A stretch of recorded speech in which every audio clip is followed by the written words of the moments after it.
Good morning or good afternoon, depending on when you're tuning into this lecture on interprofessional practice, and I hope you're well when you are tuning in.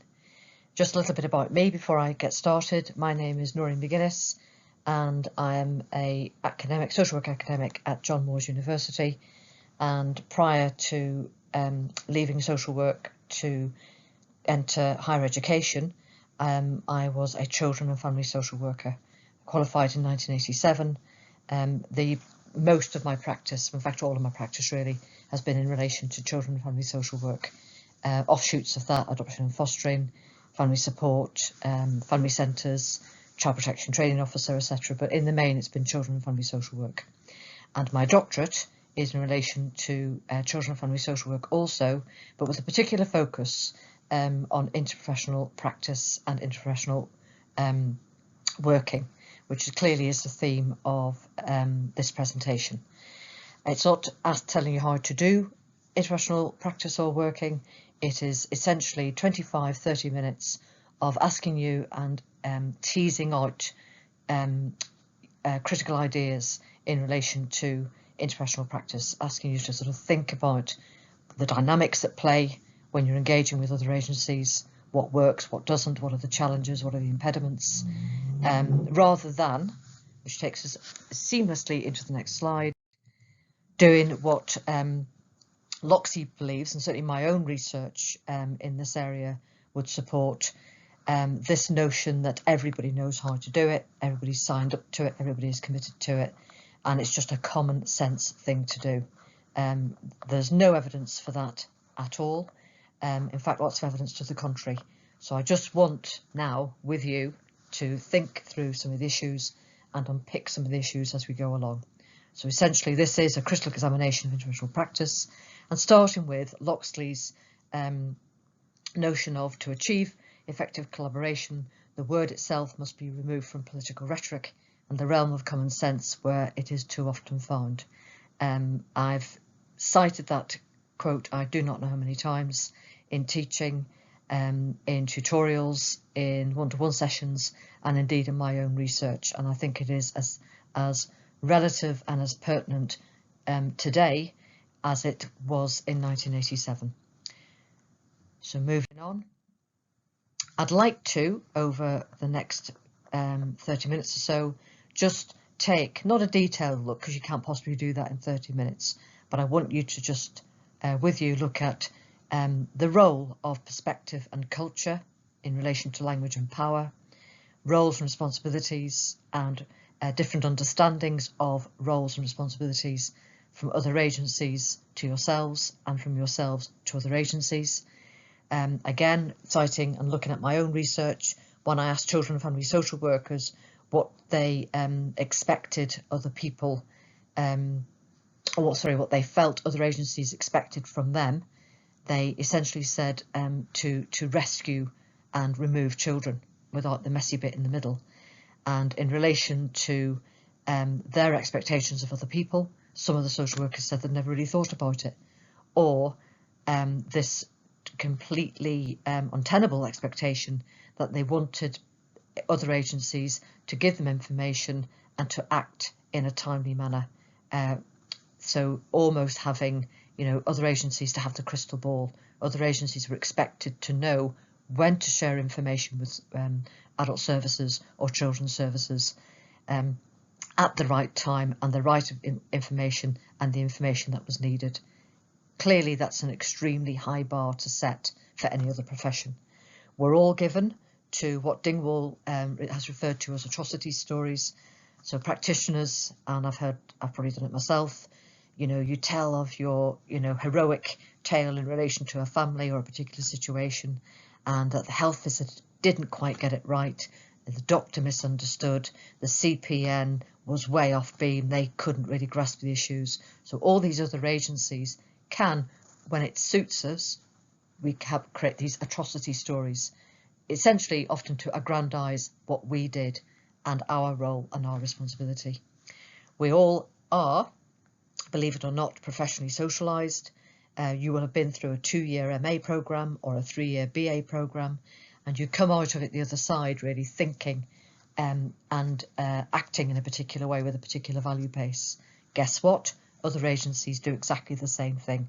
So teachers, police officers, health, all have their own professional socialisations, and all shape and a particular view of how professions engage with each other. We all have our own organisational priorities and deadlines to hit, targets to hit, etc., etc. Okay, so going back to Loxie again, and just beginning to think of, or getting you to think about the purpose and possible means of collaboration. So we know there's lots and lots, and I could go right back to the 1980s and setting out all the different policy guidance that's available to us. It's set out in the Children and Family and the Children Act 1989, way back section 27 in terms of seeking to engage with other agencies. But despite policy guidance and despite all the rhetoric, there is no one clear expression of what it is to engage and to work collaboratively. Policy guidance isn't the same as actually, guiding a practitioner into the minutiae of when to act in a particular way, when to share what information with who and when. So the policy documents do reflect a confusion of conflicting goals, and somehow this diverse range of professionals, whether it be adult services or children's services, are all meant to know how to engage and what that engagement should look like. Again, there is no evidence for that. So in communication, really, you don't only have to read one serious case review or one summary of a series of serious case reviews, and you know that communication is almost perennially problematic, really.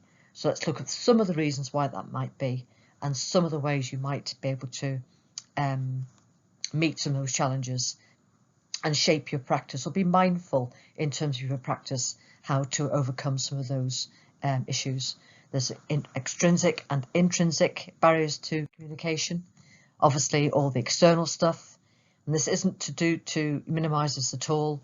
Working in a busy office, as we used to pre-pandemic, the noise, moving around, having nowhere safe for your space in which to work, the different language codes we all use, and the environment in general, can all be extrinsic barriers to seamless and good communication.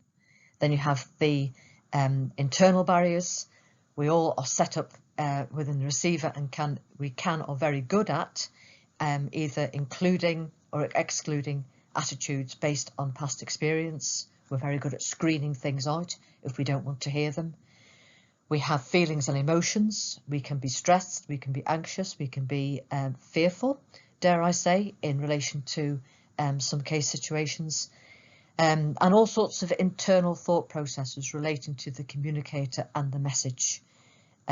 Just think of, the telephone call you get from somebody who you believe, and we have all been guilty of this, rings too often or refers too much or refers too frequently, and you don't believe that they pass on adequate information, or they tend to ring at the end of the day. All those things can set up an emotional resistance to the information that person wants to share with you. So there's you. You have your intention to communicate a particular message. You transmit it, just as you set up barriers to other people conveying information to you. Others will do the same thing when you are in fact trying to assign information to them. The information you give might be assigned a very, very different meaning in relation to the person who receives the message and how they respond to that message and what information or detail they take from it. Just going back to that slide, it won't let me, but sticking with that slide about, expressed intentions, there's a couple of really good quotes in the Victoria Climbier inquiry about messages that were written down, faxes that were received. Remember the day when we used to get faxes? But the communicator, the doctor who was setting out that information, shared in the inquiry that they couldn't quite even contemplate or understand the degree of miscommunication, the degree of misunderstanding that was taken from a message that was actually quite clearly written down. So just think about how you are conveying messages, written, email, telephone, verbal, whatever, how you convey information and how information is conveyed to you. So communication, again, it's complicated. We know at play there is power and hierarchy, impacts on what information is shared, when and with whom. That's a really, really tricky aspect of interpersonal working and communication. And think about just that one sentence that's packed into that. Impacts on what information. So somebody somewhere along the line has to decide what information is going to be shared, whether that be you or an allied agency practitioner. They need to make a decision either ad hoc or planned when they're going to share it, and they need to decide with whom. So there's lots of implicit and inherent barriers to that. There's this negotiation of boundaries, an acknowledgement of the complexity of communication. And we all can sometimes have a preference to operate autonomously. Are you aware of that? Do you do it? Do you think other professions do it? Do you think some of your colleagues do it? So a preference to operate autonomously, referring to other professions when they perceive a need. So agencies, cracking on and doing what they think is the right thing to do. They hit a barrier, they hit a block, and at that point then, when they perceive a need, they can no longer operate autonomously, but they seek to pass the work on. Do you do that? Do you think other agencies do that? Do you think that's a healthy way of working? What might you do to be aware of that or to challenge that?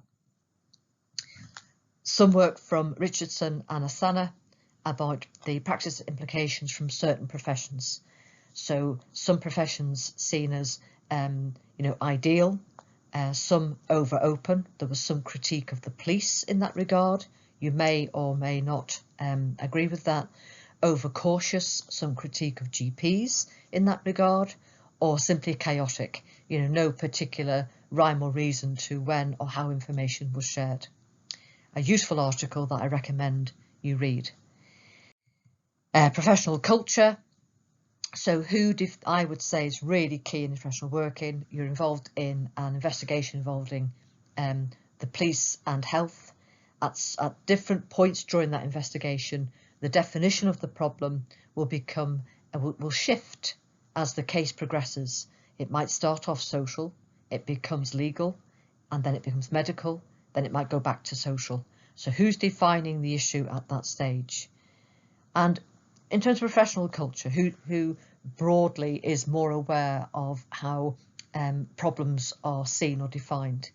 Do you have a very individual professional perspective in relation to how problems or issues are defined? Do you look to far more in a family context or in a community context? Or do you have one eye when you're making decisions on how, if something goes wrong, how will wider society perceive what you did or didn't do? All of these issues are very relevant to confidentiality. Who decides what should be kept confidential, and who decides when information sharing is more appropriate? Different perspectives. In terms of collaboration, the literature talks about a top-down approach, agencies, fusing together, literally the structure, the agency, whether it be health or education, children's services, adult services, fusing at different points to work together to achieve a different approach to collaboration. And that's when public policy and legislation, there's an attempt to fuse those, so there's a conversation between both, and then they are then communicated down to the practitioners. So very, very top down. But clearly, when it gets to the knock on the door, that is you knocking on the door, or the case conference, or the panel, or whatever, there has to be a bottom-up interpretation of some of that. So that will be you, the practitioner, yes, operating in a policy context, operating in a legal context, but essentially looking to see what you need to do with that family, with that person at that time, and hopefully at that time also working alongside other agencies to communicate effectively. There's a very, very strong evidence base to suggest that there is a decoupling, if you like, between the top-down public policy, settlements and legislation, and how they are communicated, but more importantly, implemented, at the bottom, i.e. the bottom-up stuff that comes from the practitioners that rely on how things work in practice, a description of how things work in practice, and reflection. So who are you in the middle of all of this? So are you the person who accepts the need to liaise with others and try to know and understand the roles and responsibilities of allied agencies? Are you the type of practitioner who accepts the need to work with other professionals and work within a hierarchy of professions and a hierarchy within each profession? Or do you think there is a hierarchy in the professional context in which you work, or the other agencies that you work with? Do you think there is a hierarchy within your own profession? Or do you think that equal responsibility should lie within each professional group? And if there is a significant differential between whether or not equal responsibility lies within or should lie within each professional group, and whether in fact it does. Certainly my own research in relation to children and family social work and the safeguarding of children, the feeling from the social workers I spoke to for my own research was unanimously, of the 20 that I spoke to, the 20 I interviewed, that there is not equal responsibility shared between all the professional groups, all the allied professional groups who are involved in safeguarding. There should be. The policy, going back to that top-down picture that I slide before, the policy says there should be shared equal responsibility, but the bottom-up perspective is, from the people at the ground, at the coalface, doing the job, that it isn't. Again, what do you think about that? What would be your thoughts on that? What's your experience of that? Okay, for better or for worse, it was set up to, if you like, the big drive to professional practice, particularly around in the late 1990s, 2000, was in relation to international practice merging, common language, common goals, more effectively meeting service user needs in a more comprehensive manner, and at the same time the pursuit of economies. My own research suggests that isn't borne out in practice, but again, you'll have your own thoughts and experiences on that. Do you think interprofessional practice is more efficient and effective? You may have good examples of that where you think it has been both those things, and again, that shift of who's defining the problem. How does power and language shift? How do language codes shift in terms of who's defining the problem, how that's expressed, how that's explained, who has the greater role and responsibility at any given moment, will very much decide and shape and inform your own experience of interprofessional practice. Interprofessional working is overall a gain to professions. Certainly, my own research is that it is seen as essentially pretty hard work. It's pretty hard graft. And the social workers I spoke to were 2 of 1 saying they need to drive it, keep the momentum going, shape it. It doesn't happen naturally. There is gain from it, essentially, people sharing information, but essentially it's hard won. It's not a common sense endeavour. It's something that you need to be mindful of in terms of how you work and how you liaise with, communicate with other professions. There'll be frustrations there, there'll be highs and there'll be lows, but there's no sense of either in the literature or in terms of the work I did in my own doctorate research, that it's, you know, it's an easy thing to do. It's a common sense thing to do. Some gain to service users, but again, no unanimous notion that that was the case. Certainly the literature would talk about being aware of, don't pretend they're not there, be aware of the divisions and difference in interprofessional working. They are there. There are strengths, in fact, in those divisions and difference. And I'd ask you to think about, for example, any type of multi-agency forum, interagency forum, where the service user is there. And it would be a very scary place if everybody was speaking the same language, had the same perspective, had the same notion of what should happen, or the same you know, ideas in terms of what would be a good outcome for a particular child, adult or family. Division and difference is good. It is good for the service user. I'd argue strongly at this point, the important thing is, how is that division and difference managed? And it's the responsibility of all of us in practice to do that as professionally and as seamless as possible, but don't depend the division, don't, you know, imagine or pretend that division and difference isn't there. It is there, and I would argue that's a good thing.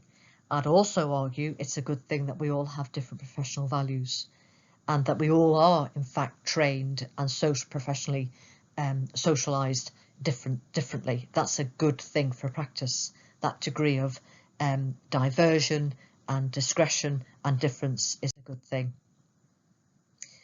So again, Loxley would talk about it's the difference and the distance between professions, not the division, that makes the collaboration difficult. So yes, be mindful of the difference, be mindful of the distance. Those things are there, they do exist, but it's not the division that makes the collaboration difficult. It are those inbuilt differences and distances that can prove to provide impediments to effective interagency working. So thoughts on this? One definition, there are lots and lots and lots, are that collaboration is work across boundaries, is work with difference, it challenges the safe reductionist view, the adequacy of the tunnel vision, the security of the territorial fences, the hard-won power and influence, the taken for granted nature of perception. Now that sets the bar very, very high. So it is working across boundaries. It's taken us all outside our very safe tunnel vision. You know, looking at those parameters that we build around our professional selves as professional entities. And sometimes it's about losing power, and it's about losing influence, and it's, you know, stepping back from that taken for granted nature of perception. So stepping outside all of that is the nature of collaboration, but again, it's hard work. It's work you need to be conscious of. So power recognised by those whose will prevails. That shifts depending on what you're working on, the nature of the problem, the nature of the family. Is it a medical problem, a social problem, a legal problem, a criminal problem? Who defines the problem? Whose terms and language is used? Who controls the domain and the territory? Who decides on the use of resources? Who's accountable? All of that will shift.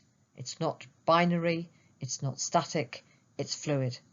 I have no easy answers here. I'm simply presenting this as something in terms of the interprofessional dynamic of stuff you need to be aware of. We all have our own set professional identities. Think about yours. Is yours important? Is it something that you really guard, or it's not something you really have thought about? But it's certainly one way in terms of how a specialism might achieve power in developed societies, is to attain the status of the profession. And social work isn't a protected status and title for no good reason. There's a reason for that. Why is it important? It can be a key factor in the process to establish control and autonomy. that thing I spoke before, all those shifting dynamics in relation to who defines the problem, where does power lie, different codes we use in language. And again, no answers here. I'm simply asking you to think about it. Is it important? Does this resonate with you? If it does, why? And is it important to you? So again, not static. We all, on occasions, have the need to possess power to a greater or lesser degree. Certainly, the social workers teams I've worked in can be very territorial about what they think they're good at, and they don't want other agencies trespassing on that. Culture also includes organisations' vision and values. Think of all the different systems and symbols and language, beliefs and habits that make up who you are as a social worker. Just think about, just how you communicate with each other, how you communicate with service users, how you write things down, things that actually wouldn't, if outside of social work, often doesn't make much sense. So it can be inclusive if you know the code. It can also be very exclusive if you're another profession and you don't know the code. So I'd ask you to think about your team, your own professional education. Different teams have different codes and have different languages. You'll know it from other agencies. But think about, how does it work in social work? Is it helpful or unhelpful? Is occupational culture something you recognise? Are the set of priorities different to social work than to other professions? Is there some commonality, or is it, talking about that, is difference in that context insurmountable? Values, I hear social work students and social workers talk about, social work values all the time. Some of those values are very, very synonymous with police officers and health visitors and teachers. So often there's more commonality than initially some professions would be aware of. Professional culture is a system of values which a group can espouse, and on that is its claim for validity and authority. And I think we've all seen that in places we've worked. Somebody using a particular set of codes or a particular language to set out what they do and how they do something,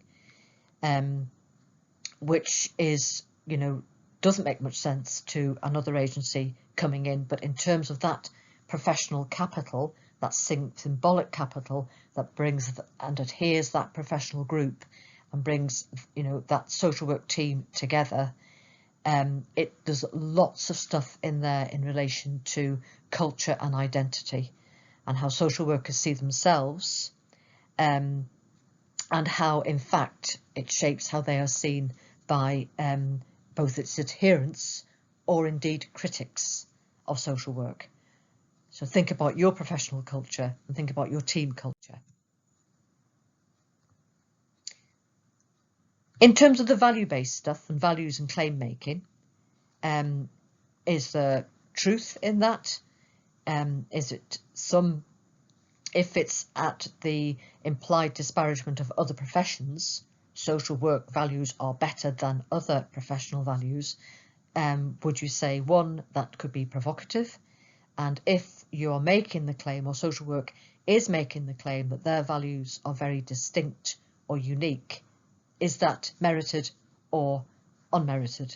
As before, are social workers more value-based than the police, teachers or nurses? I've said teachers there twice for some reason. I would think police, teachers and nurses would actually find that a very provocative and unhelpful distinction. So in your team, are you very aware of a culture, that a way of doing things that would make absolutely no sense to the outsider looking in? But, you hear as a student social worker, you get the job in the team, you become a social worker, and that notion of the way things are done around here. For an allied agency trying to make sense of that, it is pretty much impenetrable. So think about how those very closed organisational cultures can look or be experienced from the outside. Not much evidence in terms of the interprofessional stuff, literature to do with, there's lots of, in terms of the policy guidance, there is a lot to argue for. This is all, we all need to work together for the greater good of the service user. However, the service user voice in that literature is almost non-existent. So when there's all this coming together and working together, where is the service user in all of that? And that's, again, I don't have the answers. Look to your own practice. Look to how your team operates. It may well be, and certainly in relation to children's work, I think you'd find children, in terms of organisational working togetherness or interprofessional practice, are very much, in more ways than one, junior members. So just something for you to think about. Molyneux talks about the core that is needed in terms of good interprofessional practice. Be confident and competent in your own role. Easier said than done if you're newly qualified. Laidler talks about the term professional adulthood. I quite like that, the ability to lose power where need be. Give way in terms of some professional territory, because you're confident in your own professional space, in your own professional adulthood, that it's not, a game of who knows more, who's got the tougher job, who's got the better value base. It's essentially about trying, where possible, and to the best of your ability, to work together. So honest and open communication, actively listening to what other agencies are saying to you. What are they asking for? What do they need from you? What do you need from them? And the very underestimated skill, I think, of paraphrasing. So if somebody is sharing information with you, always good, and this is borne out in serious case reviews, always good to say, okay, thanks for that. Can I just be clear? My understanding of what you just shared with me is, and paraphrase back and summarise to demonstrate understanding. And often the other practitioner might well come back and say, well, actually, sorry, you just got a bit of that wrong. Can I just correct you? It takes minutes just simply to clarify what is being said to you. Trust and mutual respect. Certainly in terms of my experience as a social worker, that was not always there. In terms of social work, trusting and mutually respecting their agencies. And certainly in terms of my research, it's not always there. So when it's not there, ask yourself, why not? Why is it missing? Why is it an issue that trust and mutual respect isn't there? Is it based on those atrocity stories that team members like to tell other team members, and teams like to tell student social workers and newly qualified social workers to aggrandise and glorify their own position in a team? Or, what's at play? Because just as you have, strong and able social workers, you will have strong and able allied professional practitioners out there. So, not to tar anybody with one particular brush. Look to see what are their pressures and difficulties in their job. What is their value base? Respect what they are trying to do, just as you would hope somebody is respecting what you're trying to do. That can reduce the need for defensive practice. And just be aware of, what are their limitations, just as you would like to think that they would be aware of your limitations. You can't rescue all families. You can't make all things good. There are limitations to what you can do, and that's policy and law sets those out. So it's not about your limitations as a person, it's about the limitations of any given profession. Social work has them, the police have them, health have them, education has them. So think about what are other professions about, and what are they trying to achieve, and what realistically can they achieve. Power, it's a biggie in professional working. Be mindful of it. Be mindful of the fact it shifts and moves, like I spoke about before. And try to, you know, get away from the hierarchy thing, either within teams or outside of teams. It's not helpful, but I think at the same time, I would ask you to be aware that it can be present. It's a dynamic, but be aware of it, be mindful of it, and try to work with it. Also be mindful of the fact that shared power could result in everyone assuming that someone other than themselves is responsible for following through agreed decisions. So, or omitting to follow through agreed decisions. So just, you know, it's not an even playing field. There are different power dynamics at play depending on the case you're managing and what you're doing. Again, you know, don't pretend it's not there. Just be mindful of it and try to be aware of how it works. So we know there's an impetus there to share information. We know it should be proportional, and we know there should be justification for it. We know we have our BASWA Code of Ethics. And why all this about interprofessional practice? Quite simply, it's there in the knowledge and skills statement for adults. Work effectively and confidently. And I'd say to do that, you need to be mindful of some of the dynamics we've talked through in this session. And again, for children and families, secure access to services, negotiating and challenging. So be aware of some of the stuff that I've spoken about here in this session to ensure children and families, including children in public care, receive the support to which they are entitled. Okay, so not just about information sharing, but the sharing of professional perspectives, understanding the rationale in terms of roles and responsibilities, why a particular action may or not be taken by you and by others, not only having the power to engage, but knowing how to take part. Okay, I hope you found this helpful, and good luck with your studies and good luck with what you're doing.